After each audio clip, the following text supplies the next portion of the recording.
마태복음 24장 1절부터 14절까지 읽겠습니다. 예수께서 성전에서 나와서 가실 때 제자들이 성전 건물들을 가리켜 보이려고 나오니 대답하여 가라사대 너희가 이 모든 것을 보지 못하느냐? 내가 진실로 너희에게 이르노니 돌 하나도 돌 위에 남지 않고 다 무너뜨리우리라. 예수께서 감난산의 산 위에 앉으셨을 때 제자들이 정령이 와서 가로되 우리에게 이르소서 어느 때에 이런 일이 있겠사오며 또 주의 임하심과 세상 끝에는 무슨 징조가 있사오리이까? 예수께서 대답하여 가라사대 너희가 사람의 미혹을 받지 않도록 주의하라.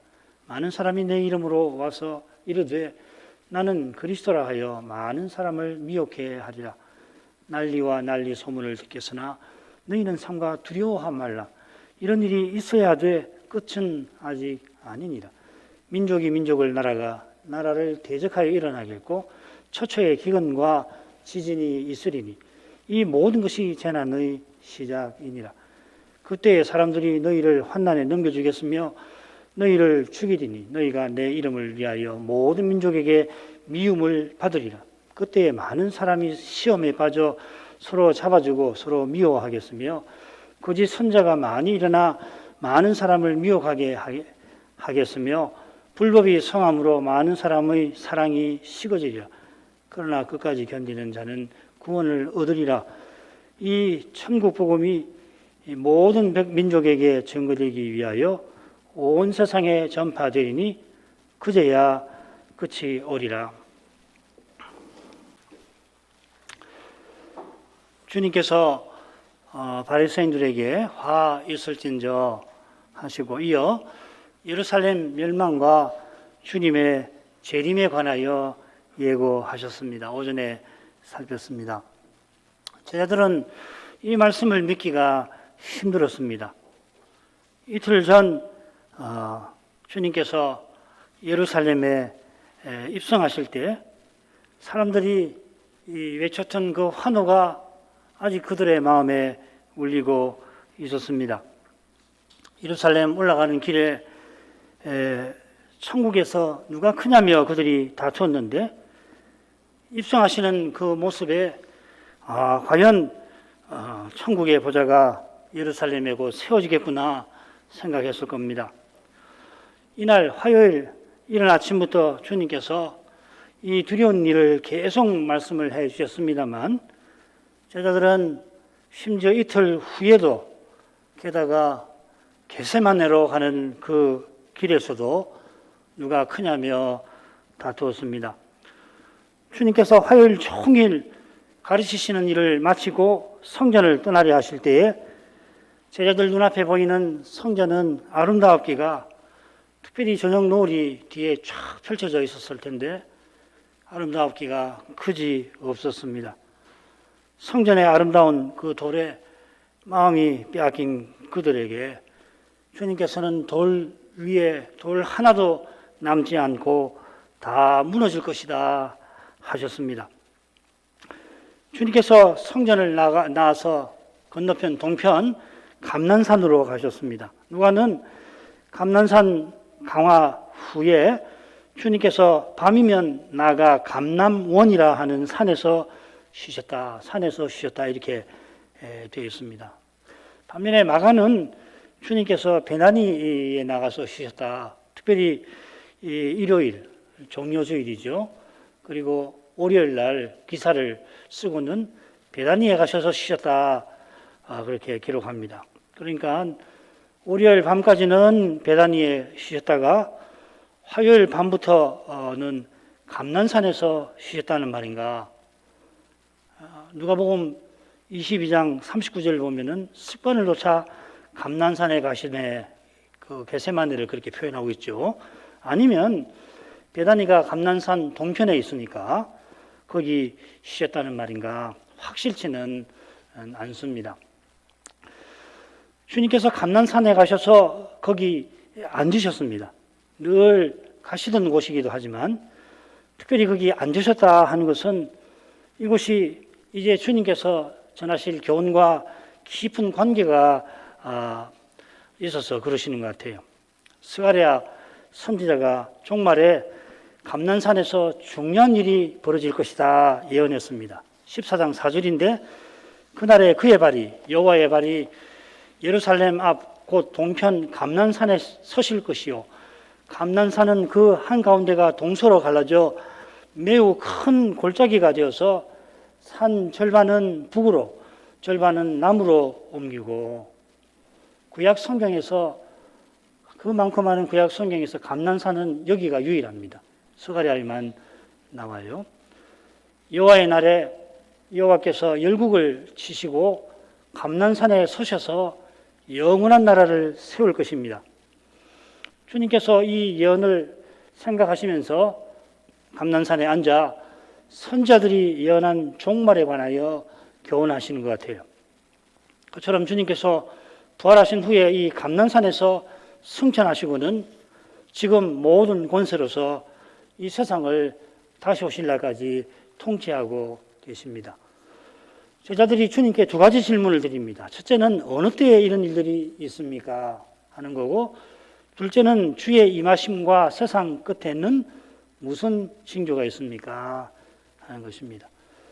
제자들이 두 질문을 드리지만은 그들이 같은 질문을 다르게, 같은 질문을 이렇게도 드리고 저렇게도 드리는 것일지 모르겠습니다. 그들은 구약 선지자들처럼 예루살렘 멸망과 주님의 임하심이 세상 끝에 겹쳐서 한꺼번에 일어날 줄로 생각했을 것 같아요. 그처럼 그들이 이런 일들이라 할 때에 예루살렘 멸망을 비롯해서 바리새인들이 지옥 판결을 받는 거나 그들이 주의 종들을 핍박하는 일들 이런 걸 다 뒤섞어서 이런 일들이라고 가르쳤을 것 같아요. 성전을 가리켜 성전이 무너진다는 것만 아니고 그래서 마가복음을 보면은 마태복음과 조금 다르게 되었습니다. 어느 때에 이런 일이 있겠사오며 이 모든 일이 이루리 할 때에 무슨 징조가 있사오리까? 이거 보면 확실히 방금 말씀드린 설명이 적절해 보이죠. 게다가 이런 질문을 던지는 그들의 마음이 어떠냐? 당장에 나타날 하나님 나라, 그 나라의 영광에 빼앗겼습니다. 그 영광은 자기들 영광이죠, 결국은. 이런 점에서 주님께서 대뜸 미혹받지 말아라 하신 그 의중을 우리가 헤아릴 만하겠습니다. 무지한 우리지만은 주님의 그 심정을 어떻게든지 헤아려가면서 이 신비한 교훈을 살펴가려 합니다. 제자들이 잘 모르고서 두 가지 질문을 드립니다만은 주님께서 오늘 우리에게도 절실한 교훈을 특별히 재림 전에 있을 일들에 관해서 우리에게 교훈을 베풀어 주시는 것 같습니다. 지금까지 얼마나 많은 해석이 이 감난산 강화와 관련돼서 있는지 아시게 된다면은 이 강화에 담긴 주님의 교훈을 얼마나 제대로 헤아릴 수 있을까 엄두가 나지 않을지 모를 겁니다. 모를 수 있습니다. 얼마나 많은 해석인지 많은지 모릅니다. 보면은 다 그럴듯하진 않지만 많이는 좀 그렇게 했는데 하는 것들이 상당히 많아가지고 이걸 읽으면 이게 맞는 것 같고 저걸 읽으면은 저게 맞는 것 같고 그러면서도 틀림없이 이것이다 라고 단정하기는 어렵고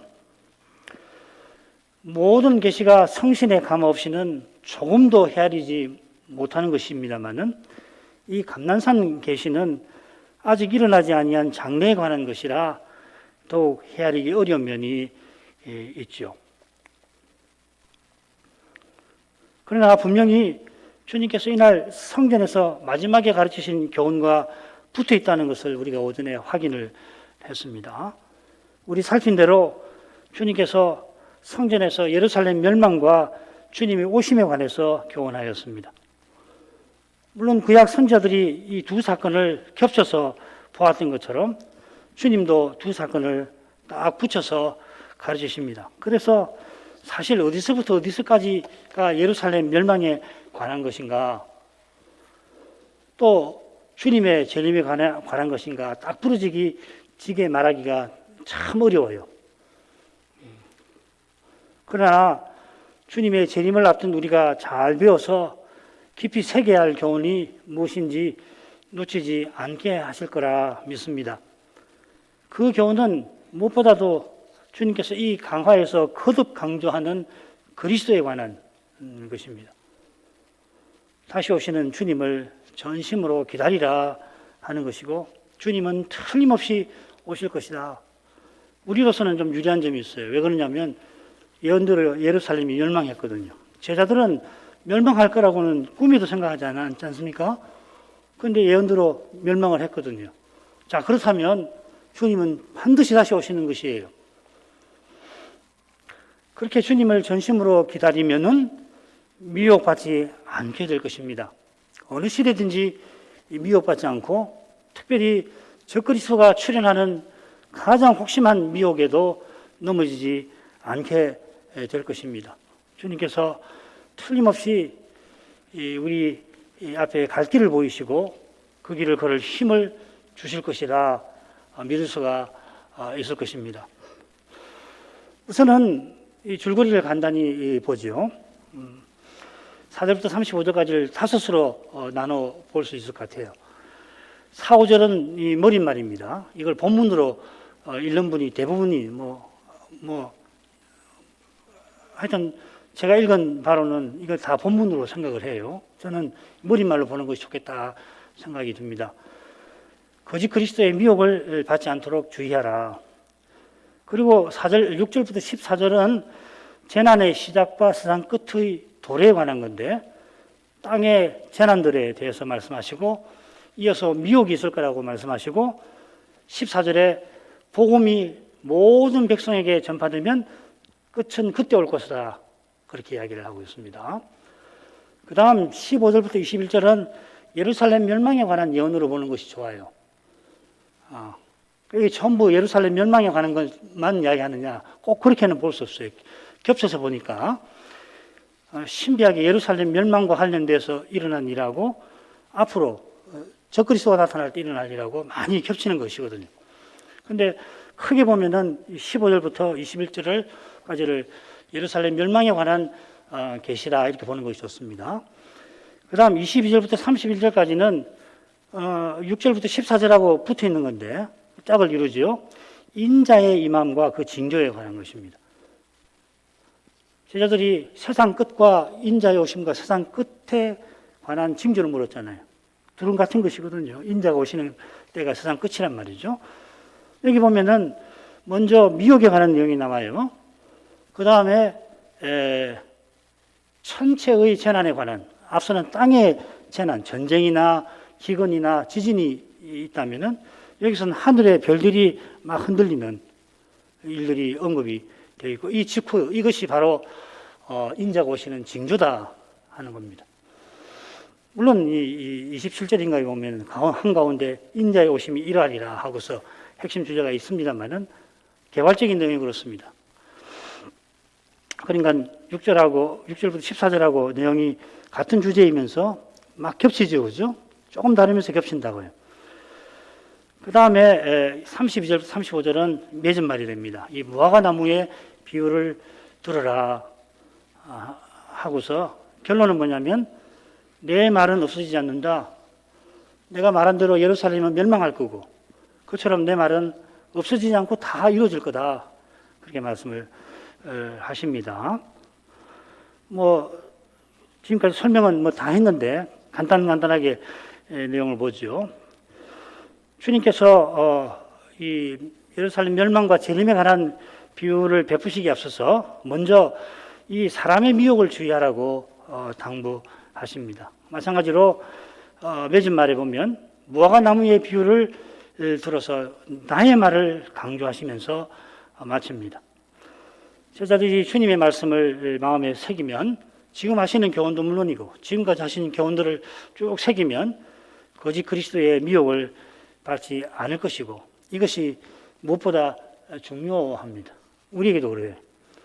언제 주님이 오시는가 그건 알 수 없는 일이지만 우리에게 지금 중요한 것은 미혹을 받지 않는 것이 가장 급선무잖아요. 이 미혹의 주제가 둘째와 넷째 부분에서도 비중 있게 나옵니다. 둘째 부분에서는 10절부터 12절에 나오고 넷째 부분에서는 23절부터 26절에 나와요. 이 두 부분은, 둘째와 넷째 부분은 세상 끝과 인자의 오심, 같은 주제를 다룬다고 말씀드렸죠. 세상 끝은 이 땅의 재난과 미혹의 징조 후에 옵니다.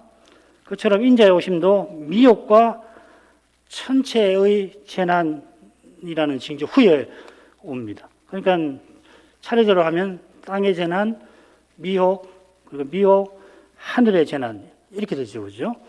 이게 시간순인가는 잘 모르겠어요. 시간순으로 보기는 어렵고, 보면은 이 미혹이 강조되어 있다는 것은 아주 분명한 사실이죠. 세상 끝을 말할 때에 미혹이 중요하다. 징조로서 무엇보다 중요하다. 그 말이죠. 이게 뭐 데살로니가 후서 2장에 나오는 종말하고 일치되는 거 아니에요. 바울이 데살로니가 후서에서 주의 재림을 기다리라 하고서 가장 강조하는 것이 그 미혹의 주제 아니에요. 오시기 전에 적그리스도가 나타나서, 불법의 사람이 나타나서 극심한 미혹이 있을 거다. 그리고 지금 미혹이 있다. 그걸 강조를 하죠.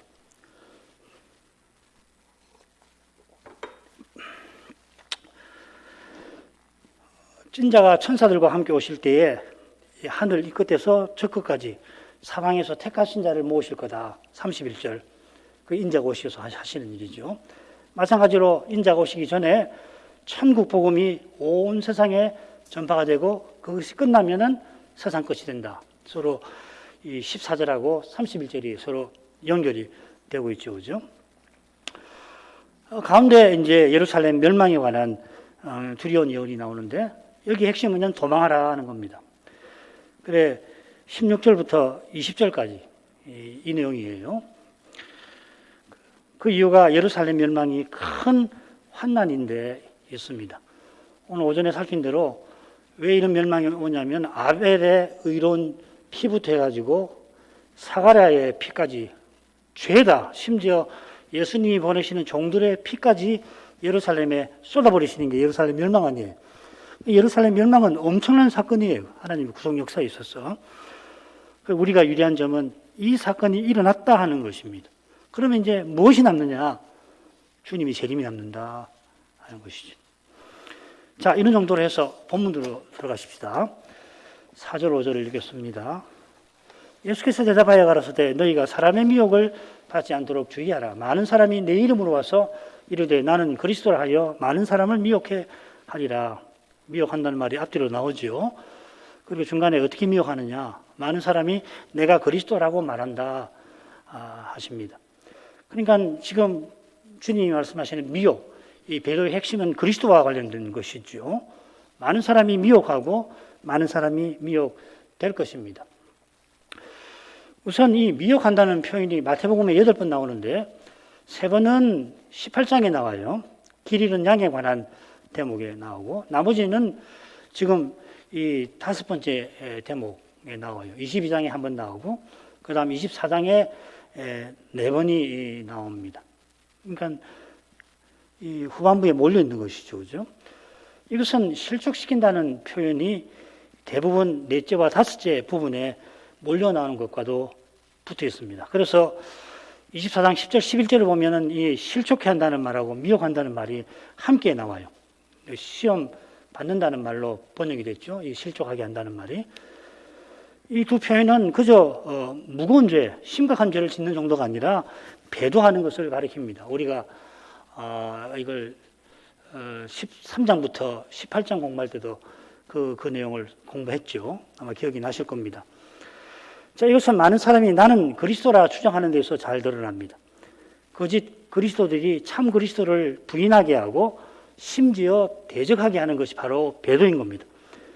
구약시대에는 이스라엘이 이 여호와 대신 우상을 섬겨 배도했습니다마는 이 배도는 결국 오실 메시아를 가리키는 성전 그리고 제상을 저버리고 짓밟는 것과 붙어 있죠. 메시아 오신 이후에는 자기가 그리스도라며 사람들을 미혹합니다. 그리고 마지막 날에는 그 적그리스도가 나타나는 거죠. 그죠? 그러니까 한번 대개서 한번 생각해 보세요. 노아 시대 때는 왜 망했나? 노아 시대 이야기도 나올 거거든요. 그 다음에 북이스라엘과 유다가 왜 망했나?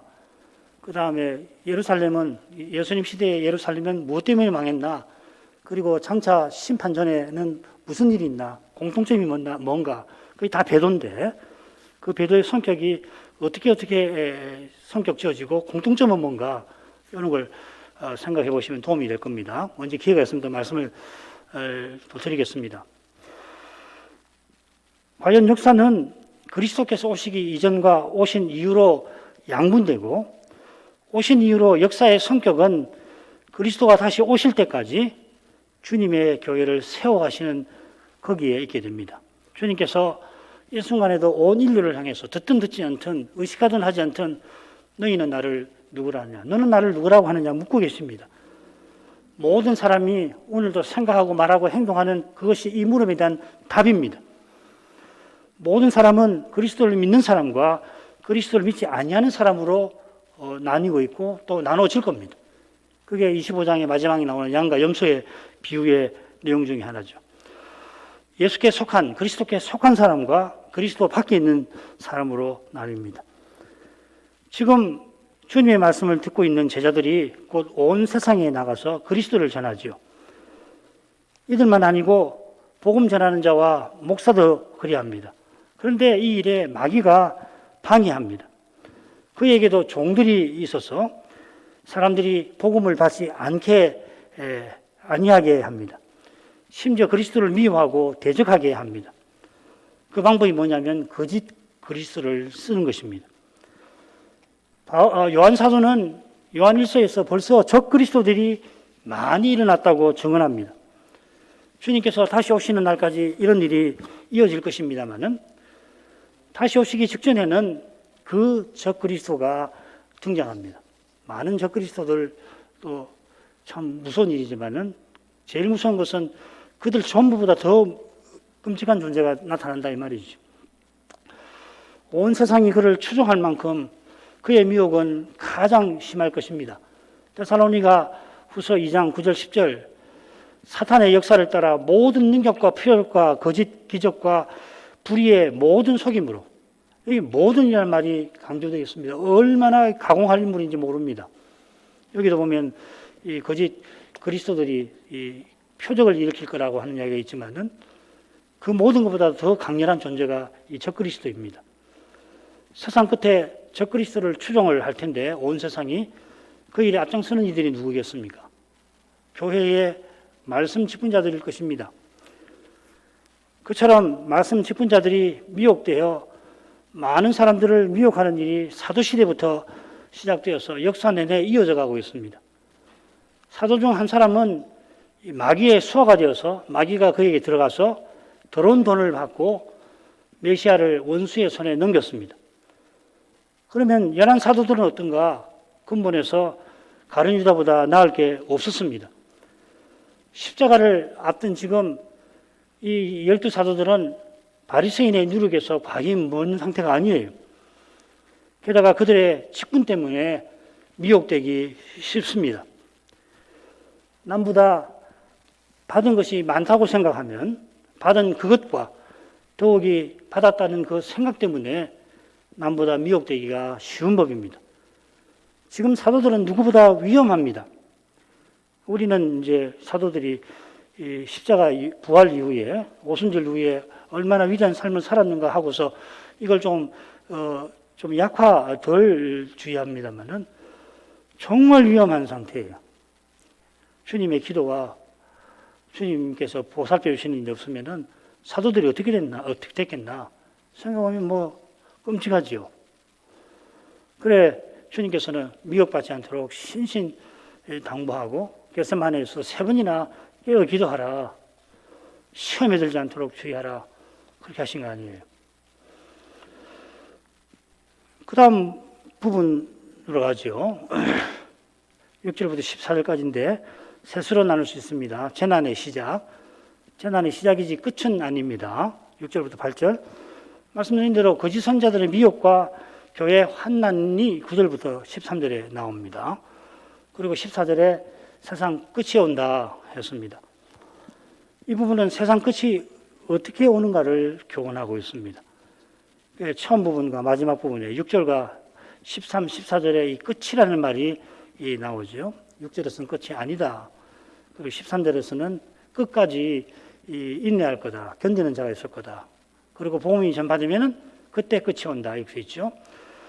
먼저 끝이 온 것 같은데 사실은 끝이 아닌 징조들이 나옵니다. 세상 끝에 징조에 대해서 제자들이 물었는데 주님이 대답해 주신 거죠. 그 징조는 우선 전쟁, 기근, 지진입니다. 이것들은 재난의 시작에 불과합니다. 그처럼 미혹과 환난이 있는데 이 환난도 재난이죠. 그죠? 미혹과 환난 중에서 이 복음이 계속 전파가 될 텐데 모든 민족에게 전파되면 마침내 끝이 온다 했습니다. 자, 6절 8절 읽겠습니다. 난리와 난리 소문을 듣겠으나 너희는 삼가 두려워 말라. 이런 일이 있어야 하되 끝은 아직 아니니라. 민족이 민족을 나라가 나라를 대적하여 일어나겠고 처처의 기근과 지진이 있으리니 이 모든 것이 재난의 시작이니라. 지금 이 부분의 내용을 이해하려면 이 8절에 나오는 재난이라는 말에 주의를 해야 합니다. 주목해야 합니다. 이 올인이란 말인데 데살로니가 전서에 나옵니다. 5장 3절에 보면 저희가 안전하다, 평안하다, 안전하다 할 그때에 잉태된 여자에게 해산 고통이 이름과 같이 이 해산 고통이란 말하고 오딘이 같은 겁니다. 멸망이 후련히 이를 것이고 피하지 못할 거다. 지금 이 데살로니가 전서 5장의 해산 고통이라고 번역이 되었어요. 이 고통은 주의 날에 닥치는 멸망이라고 그랬죠. 그죠? 사도행전에는 주님께서 십자가에서 맛보신 그 고통의 이 낱말을 썼습니다. 그래서 주님이 이 고통을 맛보시고 이 부활에 이르신 것이죠.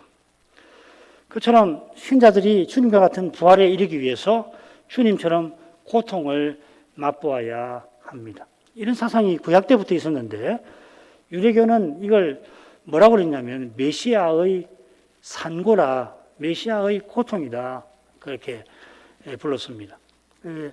유대교 문헌을 읽어보면 놀랍게도 그런 내용을 써요. 한번 인용된 거 한번 읽어보시기 바랍니다. 바울 사도는 이 고통이 주님의 재림 직전에 있을 것이다 했습니다. 난리, 전쟁이죠. 난리와 난리 소문을 듣게 되면은 이 세상 끝에 있을 그 전쟁이 떠오를 수가 있겠죠. 그래서 세대주의자들은 1차, 2차 세계대전 후를 겪으면서 3차 세계대전이 이 아마겟돈 전쟁일 거다. 이렇게 주장을 해요. 비슷한 생각을 하는 거죠. 전쟁이 나면 아마겟돈 전쟁을 연상하기 쉽다 이 말이죠. 이 전쟁이 핵전쟁일 거라고 세대주의자들은 많이 이야기합니다만은 모르겠어요. 계시록을 보면은 그 뭐 핵이나 이런 말도 나오지 않지만은 거기 보면은 이 전쟁의 성격이 뭐냐면 마귀와 그 세력이 세상 임금들과 합세해서 그리스도를 대적하는 전쟁이라 했습니다. 뭐 그리스도를 핵으로 이길 수 없잖아요. 주님께서 입에서 나오는 예리한 검으로 말씀으로 그들을 치실 것이다 했습니다. 그러니까 나라와 나라, 민족과 민족이 서로 벌이는 전쟁, 그 소문이 들릴 때는 아직 세상 끝이 아닙니다. 세상 끝이 오려면은 반드시 이런 일이 있어야 한다 했습니다. 세상에 나라들이, 민족들이 있는 한 이 전쟁은 필연적이다 하는 말이죠. 이것은 우리 시조에게 내리신 심판의 내용이기도 합니다. 창세기 3장 15절, 16절이겠네요. 그래 강포가 온 세상에 가득하게 되자 노아 시대에 온 인류가 심판을 받았죠. 죄악이 온 세상에 가득하다고 했는데 그 특징이 뭐냐면 강포가 만연한 거고 그 다음에 일부 다처제가 있었죠. 그죠? 창세기 6장에 보면은 이처럼 이 시대의 교회는 이 세상에서 강포, 폭력이 얼마나 심해지는지를 주의해서 볼 필요가 있을 것이에요. 어느 시대든지 현대 국가에 엄청난 무기 이 비축과 또 격투기 경기나 고어 필름, 피가 낭자한 그 영화들 유행하고 있다는 것을 생각할 때 우리 시대가 노아 시대보다 훨씬 강토가 심하다는 것을 확인할 수가 있습니다. 지금 러시아가 우크라이나에서 핵폭탄을 사용할지 모른다.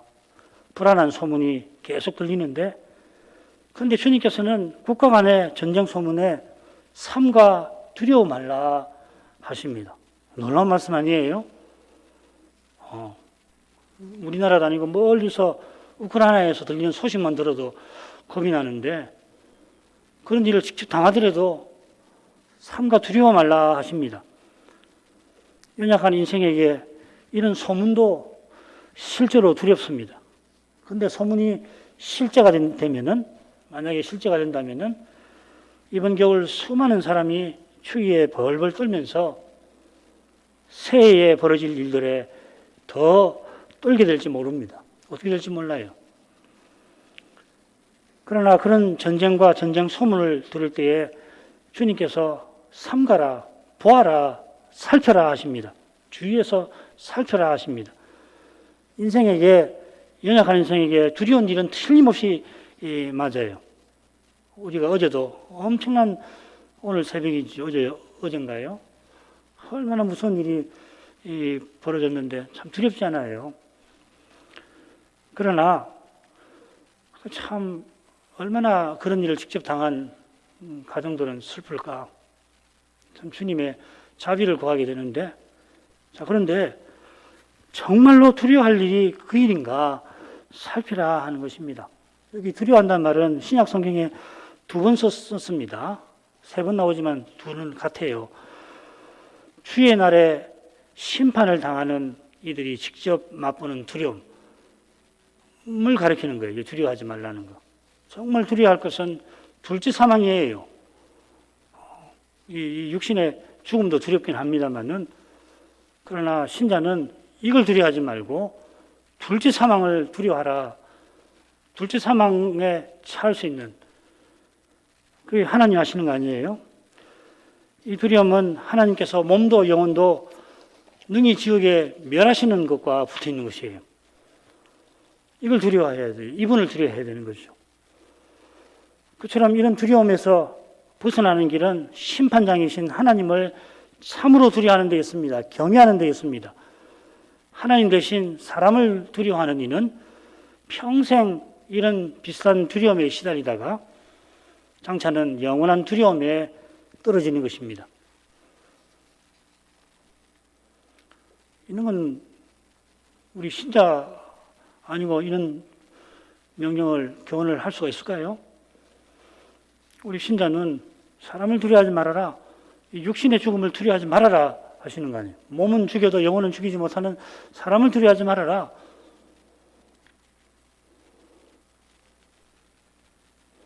주님께서 삼가라 하신 것은 이런 데에 떨어지지 않도록 주의하라 하시는 겁니다. 그런 난리가 일어날 때 정말 주의해야 될 것이 뭔가 믿음인 것이죠. 주의 말씀을 듣는 교회와 신자는 세상 끝에 들이닥칠 환난도 능히 견딜 것입니다. 그처럼 그리스도의 복음에서 우리 머리카락을 다 세고 계시는 하나님 사랑을 깨닫게 된다면은, 그러면은 죽고 사는 문제를 그분의 손에 의탁하고서 믿음의 길을 담대하게 걸어갈 수가 있을 것입니다. 세상 끝이 이를 때까지 나라와 나라 사이에 당연히 전쟁이 일어나듯이 기근과 지진도 일어날 것입니다. 기근이 종종 전쟁의 결과로도 일어나죠. 또 가뭄에도, 또 메뚜기 떼같이 자연재해의 영향으로도 일어나기도 합니다.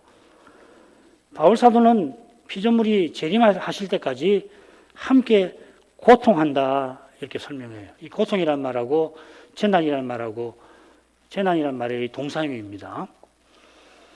이 고통은 피조물이 지금 썩어짐의 종로로 타는 것과 붙어 있습니다. 죄로 말미암은 그 죽음을 피조물이 맛보고서 탄식하는 거예요. 얼른 이 죽음의 상태에서 벗어났으면, 지진이 일어나면은 희한하게 짐승들이 먼저 알아채기도 하고 피신하고 심지어 떼죽음을 맞잖아요. 그 이유는 저는 잘 모릅니다만은 이런 것이 고통이거든요. 피조물의 고통. 그 짐승들이 먼저가 있어서 지진이 나가지고 때로 죽는단 말이죠. 얼마나 많은 그 물고기나 이런 것이 죽은 모습을 보면 참 불쌍하잖아요. 그 인간의 죄로 말미암은 건데 결국은 하나님께서 장차 땅도 하늘도 진동을 시켜서 영원히 흔들리지 아니할 나라를 세우실 때까지 인생은 땅 아래, 발 아래 땅이 무너지는 두려움을 실제로도 맛보아야 합니다. 우리 이 나라 건너 일본에서는 그런 일이 있잖아요. 우리도 얼마 전에 지진이 있었지만은 그처럼 기근이 때때로 일어나 많은 사람이 이 세상에 요동함에 두려워합니다. 그러나 이 모든 것은 재난의 시작입니다. 이 재난은 주님 오시기 직전에 정점에 달하게 될 겁니다. 마치 재난이 총량이 있듯이 재난이 역사 내내 지속되다가 재림 직전에 절정에 달하는 것 같습니다. 이 재난이 곧 그리스도의 남 고난하고는 다르지요. 똑같지는 않죠. 그러나 신자는 이런 재난 중에 고난을 겪게 되는 겁니다. 그 다음 부분으로 가죠. 9절부터 13절. 그때 사람들이 너희를 환난에 넘겨주겠으며 너희를 죽이리니 너희가 내 이름을 위하여 모든 민족에게 미움을 받으리라. 그때 많은 사람이 시험에 빠져 서로 잡아주고 서로 미워하겠으며 거짓 선지자가 많이 일어나 많은 사람을 미혹하게 하겠으며 불법이 성함으로 많은 사람의 사랑이 식으리라. 그러나 끝까지 견디는 자는 구원을 얻으리라. 이 4절부터 35절에 이 그때라고 하는 표현, 이 토테라는 말인데 자주 나와요. 8번 나와요. 그런데 우리가 나눈 중간에 세 단락, 본론에 세 단락에 균일하게 나옵니다. 첫 번째 지금 살피고 있는데 3번 나와요. 90절하고 14절에. 그 다음에 예루살렘 멸망에 관한 부분에 16절과 21절에 나오고 그 다음에 주님 오심에 관한 부분인 그 부분에 22절부터 31절까지인데 23절과 30절에 두 번 해서 3번, 2번, 3번 나와요. 그 중간에 있는 세 단락이 나옵니다.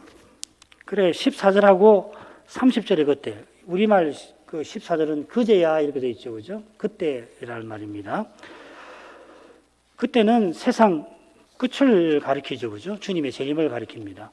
그리고 9절과 10절, 23절은 아직 세상의 끝은 아니지만 똑같이 미혹이나 환난이 일어나는 때를 가리키고 있습니다. 미혹으로 말미암은 환난이 일어나는 때에 이 그때라는 말을 썼어요.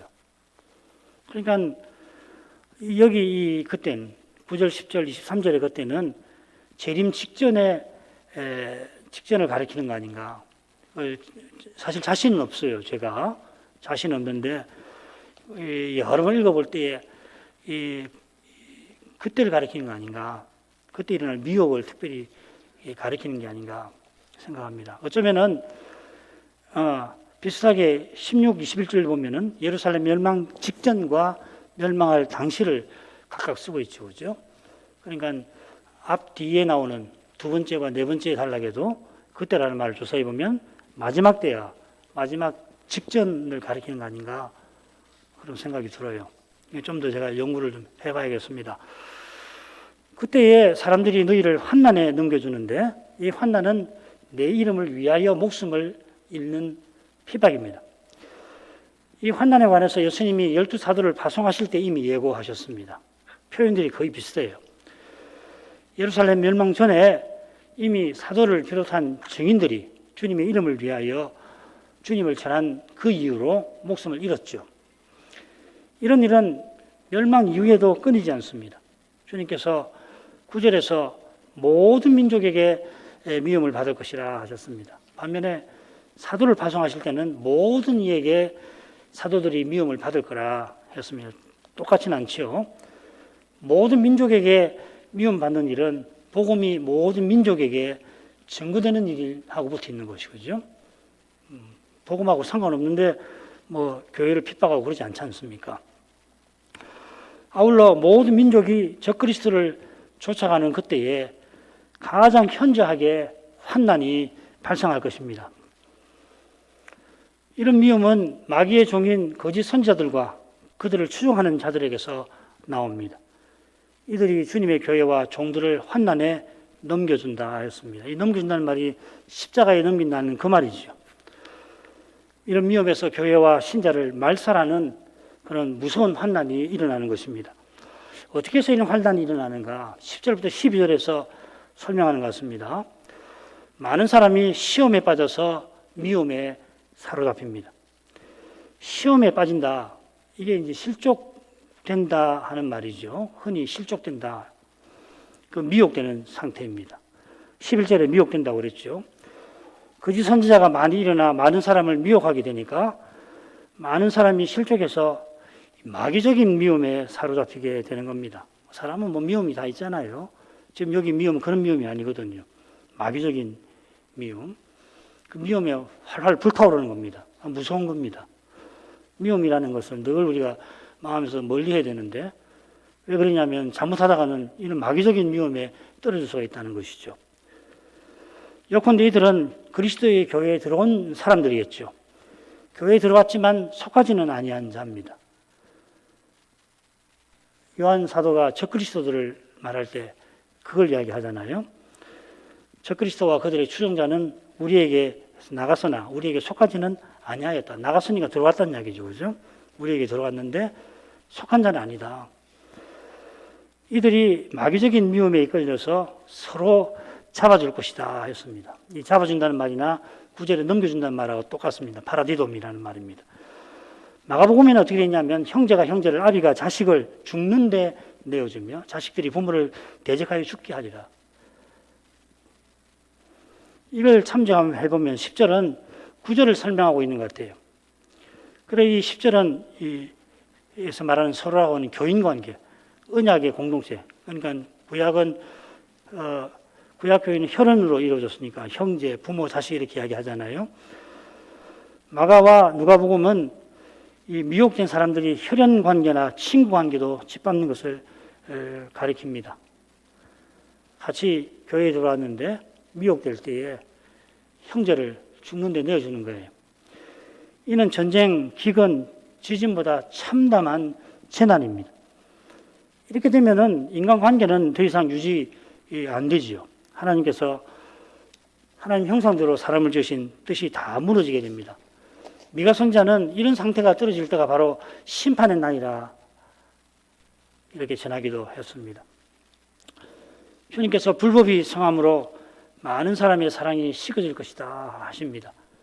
율법의 정신이, 결국 하나님 말씀의 정신이 이 사랑이니까, 구약 율법만 아니라 구약 전체, 신약도 마찬가지인데 하나님 말씀의 정신이 사랑이니까 불법이 성하면은 사랑이 식는 법입니다.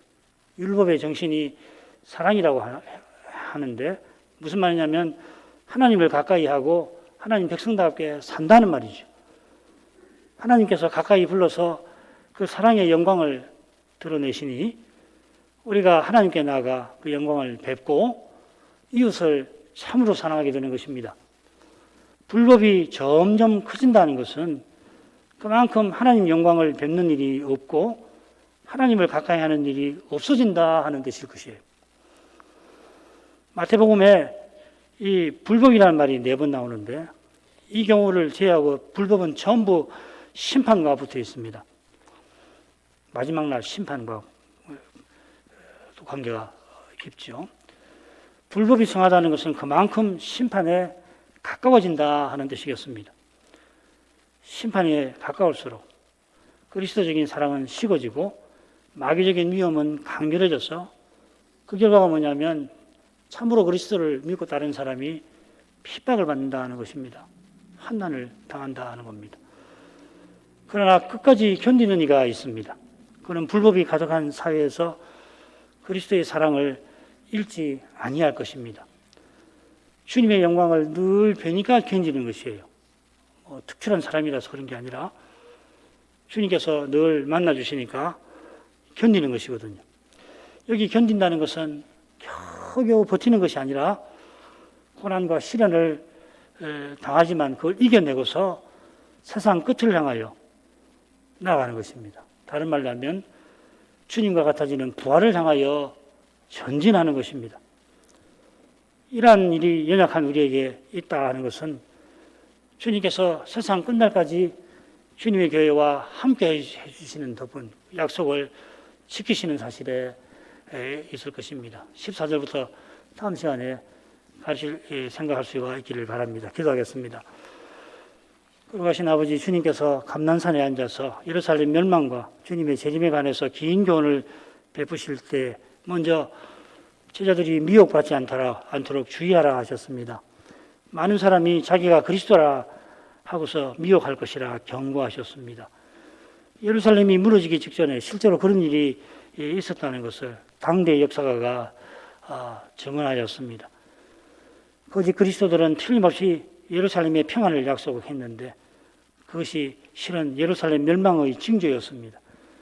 그처럼 주님 다시 오시는 때까지 미혹하는 일이 교회 역사에 늘 있을 것이고 다시 오시기 직전에 가장 심각한 미혹이 일어날 것이라 사도를 통하여 예고하셨습니다. 바로 이것이 교회와 신자가 늘 주의하여 살필 일인 줄 믿습니다. 인생의 죄로 전쟁과 기근과 지진이 일어나서 많은 사람이 죽고 많은 슬픔과 고통이 인생의 인간사회에 있지만은 이런 일들을 삼가 두려워 말라 하셨습니다. 이런 두려움은 결국 죽음에 대한 두려움일 것입니다. 죽음이 두려운 것은 결국 영원한 죽음과 붙어 있겠습니다. 영원한 죽음을 두려워할 것입니다. 이 영원한 죽음은 하나님이 심판장으로서 마지막 날에 내리시는 것인 줄 압니다. 그러므로 몸도 영혼도 지옥에 능히 멸하시는 이 하나님을 마땅히 경외할 것입니다. 그래야 영혼은 죽이지 못하는 사람을 두려워하지 않게 될 것입니다. 사람을 두려워하지 아니하는 교회와 신자만이 저 두려운 미혹과 환난을 이길 수가 있을 것입니다.